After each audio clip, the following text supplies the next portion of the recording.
જય શ્રી કૃષ્ણ બાળકો, કેમ છો? મજામાં છો ને? તો ચાલો આજની વાર્તા સાંભળીએ. આજની વાર્તાનું નામ છે રાય ટુંડો મુંડો. તો ચાલો વાર્તા શરૂ કરીએ. એક મોટું જંગલ હતું. એ જંગલના રાજાનું નામ સિંહ હતું. આ સિંહનું નામ હતું આતંકરાય.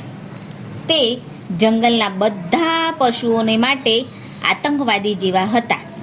તે આડેધડ બધા પશુઓને મારતો અને ચાલતા ચાલતા પશુઓને પગની નીચે કચડી પણ કાઢતો. તેથી જંગલના બધા પશુઓએ તેનું નામ રાખ્યું હતું આતંકરાય. જંગલના બધા પશુઓ આ આતંકરાયથી બહુ ડરતા હતા. એક વખત એક નાનકડા રીંછને એવો વિચાર આવ્યો કે મારા દાદા બહુ બુદ્ધિશાળી હતા. એમણે એક વખત આ આતંકરાયના દાદાને જંગલની બહાર કાઢી મૂકવાનો નિશ્ચય કર્યો હતો. એ પણ આ આતંકરાય જેવા જ હતા. આખા જંગલમાં આતંક મચાવી દેતા હતા. રીંછભાઈના દાદાના દાદા તેમની બુદ્ધિ માટે વખણાતા હતા. તેમણે એક વખત આ સિંહને મધ પીવા માટેનું આમંત્રણ આપીને મધમાખીઓ કરડાવેલી અને પછી તો આ સિંહભાઈ ખાધો બાપરે કરતા ત્યાંથી વનરાજા તો ભાગ્યા. સિંહભાઈ તો આવી બૂમો પાડતા પાડતા ત્યાંથી ભાગ્યા. મારા દાદાના આ વખાણ હું જ્યાં જાઉં છું ત્યાં મને સાંભળવા મળે છે. તો રીંછભાઈને પણ એવો વિચાર આવ્યો કે મારા દાદા પાસે તે બુદ્ધિ હતી તો મારી પાસે પણ એ બુદ્ધિ હશે જ ને. લાવને હું પણ આ બુદ્ધિનો ઉપયોગ કરીને આ જંગલમાંથી આ આતંકરાયને દૂર કાઢી મૂકું. મારે પણ એના માટે કંઈક ઉપાય તો કરવો પડે ને. પછી એક દિવસ રીંછભાઈએ તો સરસ મજાની યુક્તિ વિચારી.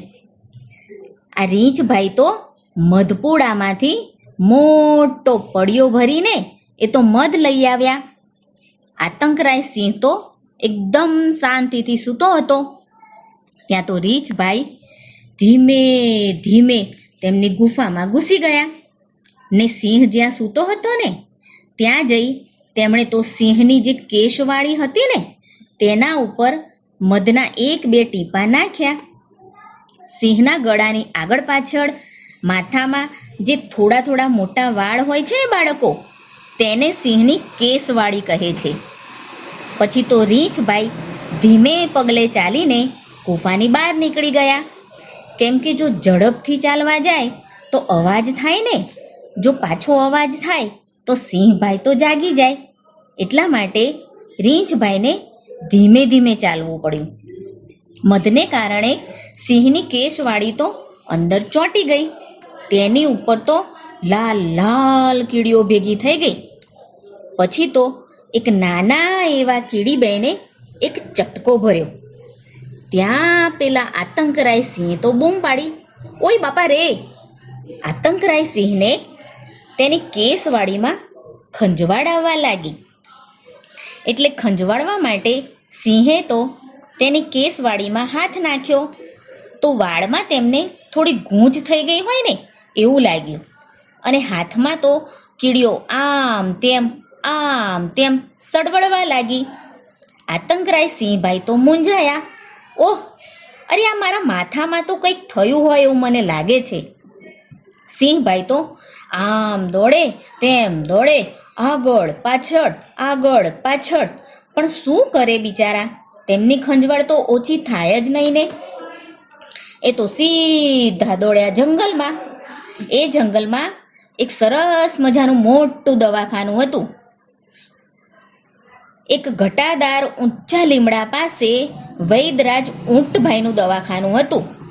પછી તો આતંકરાય સિંહભાઈએ પોતાનું માથું આ વૈદરાજ ઊંટભાઈને દેખાડ્યું. ઊંટભાઈ કહે, ઓહો આતંકરાય સિંહભાઈ, તમારા વાળમાં તો મોટી ગાંઠ વળી ગઈ છે. તેમાં મોટા જીવડા પડ્યા હોય એવું મને લાગે છે. જુઓ ને, હમણાં તો આ આપણા જંગલમાં પણ કેન્સરના કીટાણુઓ પણ આવી ગયા છે ને. તો તમને પણ થોડું કેન્સર થયું એવું મને લાગે છે. ઊભા રહો સિંહભાઈ, હું તમારી આ ગાંઠનો ઈલાજ કરી દઉં. વૈદરાજ ઊંટભાઈ તો ઓપરેશન કરવા માટે મોટી કાતર લઈ આવ્યા. ઊંટભાઈએ તો એ કાતર વડે જે ભાગમાં વાળની ગાંઠો થઈ ગઈ હતી ને તે બધા વાળ કાપી નાખ્યા. આતંકરાય સિંહભાઈ તો આ બધું સાંભળીને ખૂબ ડરી ગયા હતા. તે તો પાછા ધ્રુજતા ધ્રુજતા પોતાની ગુફામાં આવીને સૂઈ ગયા. શું કરે બિચારા, સિંહભાઈને તો કેન્સર થયું હોય તો સૂવું જ પડે ને. ત્યાં તો થોડી જ વારમાં પેલા રીંછભાઈ તો ફરીથી આ સિંહભાઈની ગુફામાં આવ્યા અને તેમણે તો ફરી પાછું સિંહની કેસવાડીમાં હળવેથી પાછા 2 ટીપા મધના નાખ્યા. એ તો પાછા ગુફાની બહાર નીકળી ગયા. પાછી વાળમાં ગૂંચ વળી ગઈ, પાછી વાળમાં કીડીઓ થઈ ગઈ. પાછો કીડીએ ચટકો ભર્યો ને પાછા આતંકરાય સિંહભાઈ તો જાગી ગયા. માથામાં ખંજવાળતા ખંજવાળતા એ તો ચમક્યા ને પાછા એ તો દોડ્યા વૈદરાજ ઊંટ પાસે. વૈદરાજ ઊંટભાઈએ તો પાછી સિંહભાઈની થોડી કેસવાળી કાતરથી કાપી નાખી. આતંકરાય સિંહભાઈ તો ફરીથી ગુફામાં જઈને સૂઈ ગયા.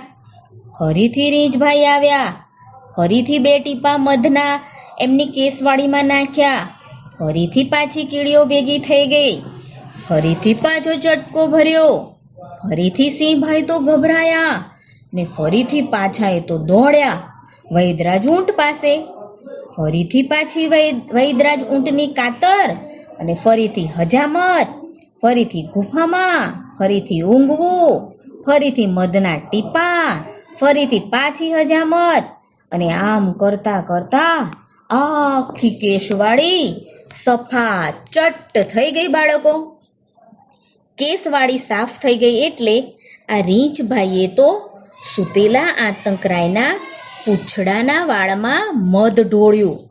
પછી તો વૈદરાજ ઊંટભાઈએ તો આતંકરાય સિંહનું પૂંછડું પણ વાળ વિનાનું બાંડું કરી નાખ્યું. સિંહભાઈને તો ગરદન પર પણ વાળ નહીં અને પૂંછડે પણ વાળ નહીં. હવે તો જંગલના બધા પશુઓ તો આ સિંહભાઈને જોઈને ગીત ગાવા લાગ્યા. જલમાં મોઢું જુઓ, રાય ટુંડો મુંડો, પૂંછડેથી એ બાંડો, રાય ટુંડો મુંડો. પછી તો પક્ષીઓ પણ ગાવા લાગ્યા. જલમાં મોઢું જુઓ, રાય ટુંડો મુંડો, પૂંછડેથી એ બાંડો, રાય ટુંડો મુંડો. પછી તો જંગલના નાના નાના ઝરણા વહેતા હતા, એમાંથી અને ઝાડવામાંથી પણ અવાજ આવવા લાગ્યો. જલમાં મોઢું જુઓ, રાય ટુંડો મુંડો, પૂંછડેથી એ બાંડો, રાય ટુંડો મુંડો. પણ આતંકરાય સિંહભાઈને તો આ ગીતમાં કાંઈ ખબર પડી નહીં. એ તો એવું સમજ્યા કે આ જંગલના બધા પશુઓ અને પક્ષીઓ તો મારા વખાણ કરી રહ્યા છે. એ તો પાછા ગુફામાં જઈને માંદા માણસની જેમ પડ્યા રહ્યા. પછી તો થોડી વારમાં સિંહભાઈને પાણીની બહુ તરસ લાગી એટલે એ તો ઊભા થઈને ધીમે ધીમે ધીમે ધીમે ઝરણાની તરફ જવા લાગ્યા. પણ એમના કાનમાં અને મનમાં તો જંગલનું પેલું ગીત એવું ગુંજી ગયું હતું કે આતંકરાય સિંહભાઈ પોતે પણ પોતાના પગલાંના તાલે તાલે ધીમું ધીમું પેલું ગીત ગાવા લાગ્યા કે જલમાં મોઢું જુઓ, રાય ટુંડો મુંડો, પૂંછડેથી એ બાંડો, રાય ટુંડો મુંડો. અને આ ગીત સાંભળીને તો આખું જંગલ હસી પડ્યું. સિંહભાઈ તો ખુશ ખુશ થઈ ગયા. સિંહભાઈને લાગ્યું કે પોતે સરસ મજાનું ગીત ગાયું છે, એટલે આ આખું જંગલ હસે છે. એટલે એમણે તો પાછું ફરીથી ગીત ગાવાનું શરૂ કર્યું. જલમાં મોઢું જુઓ, રાય ટુંડો મુંડો, પૂછડેથી એ બાંડો, રાય ટુંડો મુંડો. સિંહભાઈને ફરીવાર ગાતા સાંભળીને તો સૌએ તાળીઓ પાડી. સિંહ તો સમજ્યો કે પોતે આટલું સરસ મજાનું ગીત ગાય છે, એટલે સૌએ તાળી પાડી. સિંહભાઈ તો ફરીથી પાછા ગીત ગાવા લાગ્યા. જલમાં મોઢું જુઓ, રાય ટુંડો મુંડો, પૂછડેથી એ બાંડો, રાય ટુંડો મુંડો. સિંહને ફરી ગાતો સાંભળીને સૌ હસી હસીને બેવડા વળી ગયા અને બધા પશુઓ અને પક્ષીઓ તો નાચવા લાગ્યા. સિંહભાઈ તો સમજ્યા કે પોતે આ વખતે તો જોરદાર ગીત ગાયું લાગે છે. તેથી બિચારો સિંહ તો થોડું ડોલીને પાછો એ તો ગીત ગાવા લાગ્યો. જલમાં મોઢું જુઓ, રાય ટુંડો મુંડો, પૂછડેથી એ બાંડો, રાય ટુંડો મુંડો.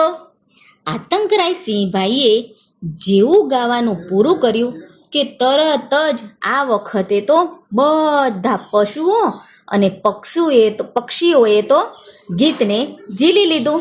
તેમણે તો મોટેથી તાળીઓ પાડીને આ ગીત ગાવા લાગ્યા. જલમાં મોઢું જુઓ, રાય ટુંડો મુંડો, પૂછડેથી એ બાંડો, રાય ટુંડો મુંડો. સિંહભાઈ તો પાણી પીવા માટે ઝરણા પાસે પહોંચવા આવ્યા. તેથી સૌ શાંત થઈ ગયા.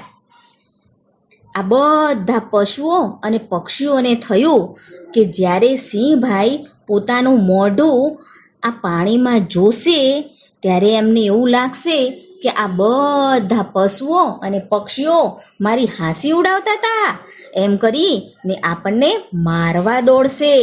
એટલે આ બધા પશુઓ અને પક્ષીઓ તો સંતાઈ ગયા. કોઈ ઝાડ ઉપર ચડી ગયા, કોઈ ઝાડની પાછળ સંતાઈ ગયા. સિંહભાઈ તો ઝરણા પાસે આવી પહોંચ્યા.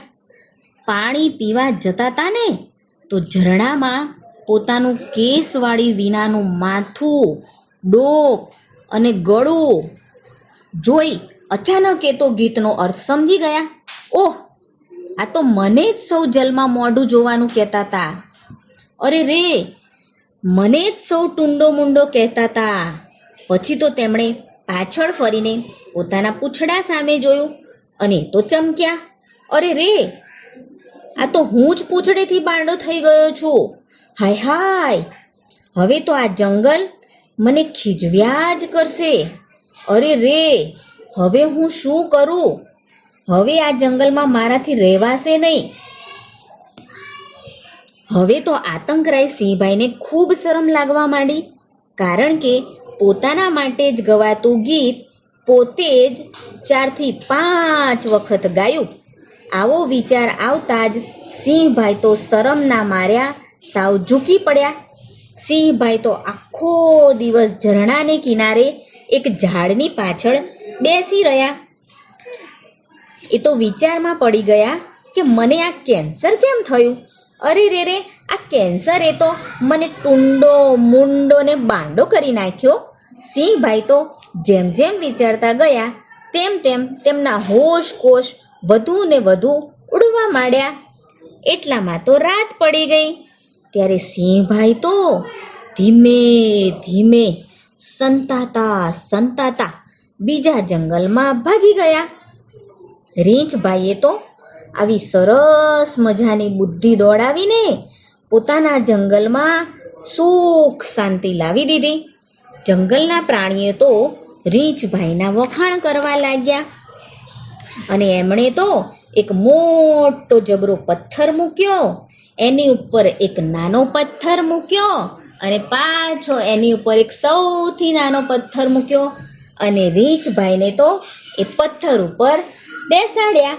પછી તો એમના ગોળ ફરતા બધા પશુઓ અને પક્ષીઓ તો બોલવા લાગ્યા, રીંછભાઈની જય, રીંછભાઈની જય, રીંછભાઈની જય. અને એમણે તો પાછું એક સરસ મજાનું ગીત પણ ગાયું. વાહ રીંછભાઈ વાહ, દાદા એવા દીકરા, વાહ રીંછભાઈ વાહ, વાહ રીંછભાઈ વાહ. પછી તો જંગલના બધા પશુઓ અને પક્ષીઓએ સાથે હળી મળીને ખાધું પીધું ને મજા કરી. વાર્તા થઈ ગઈ પૂરી, બાળકોને મજા પડી. આવજો બાળકો. જય શ્રી કૃષ્ણ.